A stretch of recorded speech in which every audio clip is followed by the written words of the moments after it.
ఏపీలో ఎన్నికల ప్రచారం వేడెక్కింది. ప్రధాన పార్టీలన్నీ రోడ్ షోలు, బహిరంగ సభలతో హోరెత్తిస్తున్నాయి. మీ భవిష్యత్ నా బాధ్యత అంటూ టీడీపీ, రావాలి జగన్ కావాలి జగన్ అంటూ వైసీపీ ఊరూరా ప్రచారం చేస్తున్నాయి. అయితే వైసీపీ ఎమ్మెల్యే అభ్యర్థులు గత ఎన్నికల్లో సర్వం జగన్ అన్న మాయలో ఎన్నికల వేళ సొంత క్యాడర్ కు కూడా డబ్బు ఖర్చు పెట్టడంలో వెనుకంజ వేశారని అప్పట్లో ప్రచారం జరిగింది.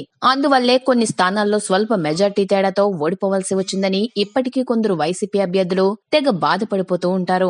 అయితే తాజా సమాచారం ఏంటంటే ఈ మధ్య వైసీపీ శ్రేణుల్లో జోష్ నింపేందుకు సోషల్ మీడియాలో ఆ పార్టీ సర్వేల పేరుతో హడావిడి చేస్తోంది. జగన్ ప్రభంజనాన్ని ఆపేవారు లేరని, 120 నుండి 130 స్థానాలు ఖాయమని అర్థం పర్థం లేని సర్వేలతో ఓదరగొడుతోంది. దీన్నే నిజమని నమ్మి కొందరు వైసీపీ అభ్యర్థులు జగన్ సునామీలో గెలిచేస్తామని, సొంత క్యాడర్ కు డబ్బు ఖర్చు పెట్టాల్సిన అవసరం లేదనే భ్రాంతిలో మునిగి తేలుతున్నారట. టీడీపీ అభ్యర్థులను ఢీ కొట్టాలంటే డబ్బు ఖర్చు పెట్టక తప్పదని నిన్న మొన్నటిదాకా భావించిన వైసీపీ అభ్యర్థులు ఎన్నికలకు సరిగా వారం రోజుల ముందు జగన్ ఇమేజ్ తో గెలిచేయొచ్చని భావించడంతో పార్టీ శ్రేణుల్లో ఆందోళన నెలకొంది.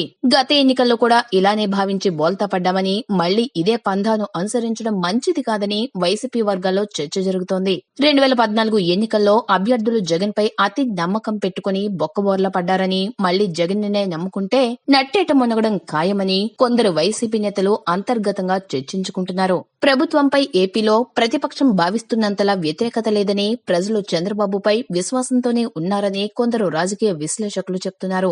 అవసరం లేదని భ్రాంతిలో మునిగి తేలుతున్నారట. టీడీపీ అభ్యర్థులను ఢీ కొట్టాలంటే డబ్బు ఖర్చు పెట్టక తప్పదని నిన్న మొన్నటిదాకా భావించిన వైసీపీ అభ్యర్థులు ఎన్నికలకు సరిగ్గా వారం రోజుల ముందు జగన్ ఇమేజ్ తో గెలిచేయొచ్చని భావించడంతో పార్టీ శ్రేణుల్లో ఆందోళన నెలకొంది.